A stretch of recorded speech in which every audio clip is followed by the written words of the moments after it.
আসসালামু আলাইকুম এভরিওয়ান, চলে আসলাম আরও একটি ইন্টারেস্টিং ভিডিও নিয়ে। এই হচ্ছে সেই এক্সিবিশন হোমার। হোমিং পিজন নিয়ে অথবা রেসার পিজন নিয়ে আমি অনেক ভিডিও আপলোড করেছি, তবে এই এক্সিবিশন নিয়ে আমি আমার পেজে কখনো ভিডিও আপলোড করিনি। তো ভাবলাম যে এই শো হোমার অথবা এক্সিবিশন হোমার নিয়ে চলে আসলাম ছোট্ট একটা তথ্য দিতে। ধৈর্য ধরে পুরো ভিডিও দেখুন, আশা করি ভালো লাগবে।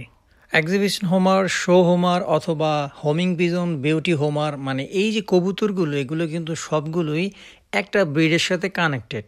হোমিং পিজন, ধারণা মতো এক্সিবিশন হোমার মূলত বিংশ শতাব্দীর প্রথম দিকে ইংল্যান্ড 1900 সালের দিকে অথবা 1932 সালে উসমান শাবকটিকে শো হোমারে একটি উপপ্রজাতি হিসেবে রেখে থাকেন। সম্ভবত স্ক্যান্ডনার অথবা শো হোমারের সাথে যুক্ত হওয়ার আগে 1902 সালের সর্বপ্রথম ব্রিড ক্লাব গঠিত হয়ে থাকে। এক্সিবিশন হোমারে কিন্তু কয়েকটি কালার কোয়ালিটি রয়েছে এবং এর ক্যাটাগরি রয়েছে, এর মার্কিং রয়েছে। প্রদর্শনী হোমার আকারে মোটামুটি বড় হয়ে থাকে। এক্সিবিশন হোমার কয়েকটি কান্ট্রি ছাড়া অন্যান্য কান্ট্রিগুলোতে বেশ জনপ্রিয় এই তার বড় আকৃতির মাথা, ঠোঁটের কারণে। এছাড়া exhibition homer, show homer, beauty homer কবুতরগুলোর নাম যেভাবে যেখান থেকে শুনে থাকেন অথবা দেখে থাকেন, সব থেকে বেশি ফেমাস কিন্তু সারা ওয়ার্ল্ড ওয়াইডে বিউটি হোমার। এক্সিবিশন হোমার সবার কাছে অ্যাভেলেবেল না থাকলেও এর মার্কিং এবং কোয়ালিটি নিয়ে অনেকটুকু শঙ্কা রয়েছে। যেমন ধরেন, কোন একটা ব্রিড আপনি কালেক্ট করার পরে সেই ব্রিড থেকে যদি অধিক পরিমাণ আপনি বাচ্চা নিয়ে থাকেন, হুট করে দেখবেন সেই এক্সিবিশন হোমারের যে কোয়ালিটি এবং কালার কারেকশন থাকে সেটা হুট করে নষ্ট হয়ে গিয়েছে। কবুতরের ক্ষেত্রে প্রতিটি ব্রিড কারেকশন করা, কালার কারেকশন করা এবং কি সেই ব্রিডের সঠিক যে বৈশিষ্ট্য ফুটিয়ে তোলা এতটা সহজলভ্য নয়। কথাটা কেন বললাম, খুব শীঘ্রই ভিডিও দেখতে পারবেন। আমি একবার আমার ভিডিওতে বলেছিলাম, কোনো ব্রিড যখন কেউ নতুনভাবে উদ্ভব করে থাকে, সেই ব্রিডের কয়েকটা কালার কোয়ালিটি বের করে থাকে। হোয়াইট, ব্ল্যাক, ব্লু বার, সিলভার থেকে শুরু করে আরও অনেক টাইপের হয়ে থাকে। সারা বিশ্বে হাজার হাজার ফ্যান্সিয়ার রয়েছে, তার মধ্যে থেকে এই রেসিং পিজনের, রেসিং সেক্টরের হোমিং পিজন নিয়ে অনেকেই কাজ করছে।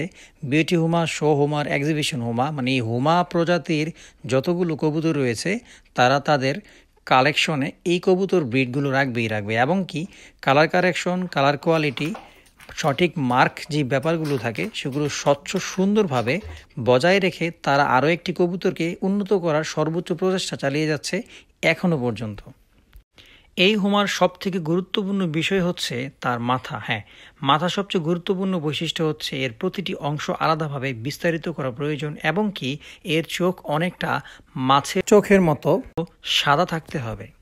ফ্রন্ট সাইডের চোখের সামনে, মুখের পাশে বা বাঁ পাশে কোনো শিথিলতা থাকা উচিত নয়, তবে সমান হওয়া উচিত। একটি সুন্দর ভরা মুখ হিসেবে বর্ণনা করার জন্য এই ধরনের কোয়ালিটি মার্কিং থাকা খুবই গুরুত্বপূর্ণ এই হোমিং এক্সিবিশন অথবা এক্সিবিশন হোমার। আরও একটি দিক হচ্ছে মাথার খুলি কপালের উপরে এবং পিছনে কপালটি বিশিষ্ট হওয়া উচিত নয় বলে জানা যায়, বা শীর্ষটি খুব বেশি উঁচু বা খুব সমতল না হলেও চলবে, অন্যথায় পিছনের খুলিটি উচ্চারিত বক্ররেখা একটা কাঙ্ক্ষিত হারাবে, মানে তার মাথার যে আসল শেপ সেটা সম্পূর্ণভাবে হারিয়ে ফেলবে। এক্সিবিশন হোমারের ক্ষেত্রে যেটা হয়ে থাকে, এই এক্সিবিশন হোমারের মুখের প্রাকৃতিক কোনো দৈর্ঘ্যের কোনো সীমারেখা নেই।